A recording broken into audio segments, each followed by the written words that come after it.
Tento víkend sa nachádzame vo Valašskom Medziříčí. Realizujeme cezhraničný malý projekt v rámci Interregu Slovenská republika, Česká republika. Projekt je o tom, aby sme sa vzájomne s našimi partnermi z Českej republiky stretli. Predmetom projektu sú rôzne vzdelávacie, stretávacie aktivity a workshopy zamerané na vidiecký cestovný ruch, na agroturistiku, rozvoj cykloturistiky, v neposlednom rade aj na regionálnu značku kvality. Jednoducho prišli sme do České republiky na rozumy. V obsahu mé prezentace byly příklady dobré praxe z naší obce. Tady jsem se snažil popsat, jakým systémem se snažíme v uvozovkách donutit naše občany k tomu, aby postupně navyšovali množství tříděného odpadu, a to tak, že občané si mohou zvolit, kolik odpadů předpokládají, že budou produkovat v průběhu kalendářního roku. V rámci našej prezentácie sme chceli predstaviť potenciál agroturistiky, ekoturistiky a tradičnej turistiky na Orave, ktorú by sme chceli prepojiť a využiť jej potenciál, ktorý je na Orave ešte len v začiatkoch. Zároveň sme predstavili nedávno schválený projekt, v rámci ktorého budeme na Orave budovať sieť nabíjacích staníc pre elektrobicykle. Môj projekt byla komunita spolupráce mezi jednotlivými obcemi. Zahrňuje i jednotlivce, firmy, zemědělci, kteří spolupracují. No a letos máme teda i místní akční skupinu Oravu. Myslím si, že tato spolupráce je velice dobrá, navíc to obohacuje. Dneska jsme se byli podívat se slovenskými partnery na nově vybudované čistírny odpadních vod s tím, že od začátku letošního roku běží zkušební režim a začínají se připojovat jednotlivé nemovitosti. Tento projekt byl nejrozsáhlejší v historii naší obce. Finančně se jedná o investici zhruba 150 milionů korun.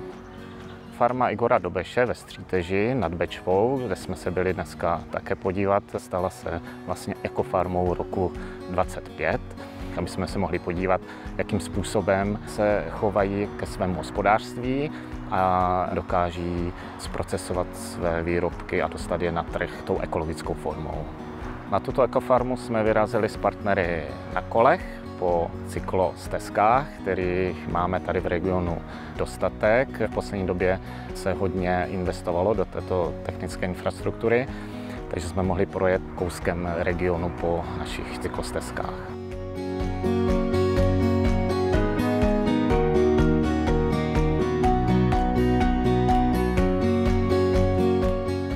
Tento víkend sme zrealizovali poslednú aktivitu nášho cezhraničného malého projektu, kde sme privítali našich partnerov z partnerskej miestnej akčnej skupiny. Nachádzame sa na ovčej farme u Luptákov, kde im ukazujeme tradície ovčiarstva na Orave a zamerali sme sa na prezentáciu vidieckého turizmu a výrobu regionálnych výrobkov. Už niekoľko generácií sa táto rodina venuje ovčiarstvu a výrobe výrobkov z ovčieho mlieka.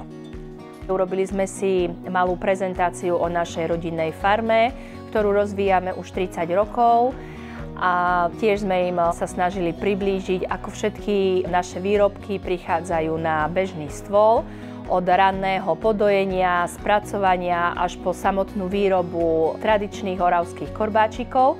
Vyskúšali sme si dojenie, vyskúšali sme si výrobu samotných korbáčikov, pareničiek. Zároveň sme sa venovali workshopom, ktoré boli taktiež zamerané na regionálnu značku, na regionálne produkty a na vidiecký turizmus. S partnermi sme veľa rozprávali o komunitou podporovanom poľnohospodárstve, o skracovaní potravinových reťazcov, o prinášaní čerstvých potravín na trh. Dotkli sme sa regionálnych značiek kvality, majú s tým veľmi dobré skúsenosti a v mnohom sú nám inšpiráciou a príkladom. Rozprávali sme o možnostiach, ako práve túto regionálnu značku kvality zaviesť aj u nás na Orave. S partnermi z Českej republiky sme diskutovali o možnostiach zachovávania kultúrneho dedičstva. Hovorili sme taktiež o vidieckom cestovnom ruchu a jeho potenciáli, aby jednoducho turisti, ktorí prichádzajú na Orave len na tie tradičné miesta, nenavštevovali len tie, ale navštívili aj miesta, ktoré možno nepoznali, ale ten zážitok bol minimálne porovnateľný s návštevou tých tradičných destinácií. Našich partnerov sme vzali do osádky na naučný chodník, ktorý je venovaný ovčiarstvu, pretože ovčiarstvo na Dolnej Orave má silnú tradíciu, je to veľmi pekný a unikátny naučný chodník. Okrem turistiky a workshopov sme sa venovali aj nehmotnému kultúrnemu dedičstvu. Na Orave má bohatú tradíciu, preto sme v rámci realizácie tejto aktivity privítali ľudovú folklórnu skupinu z Podbiela.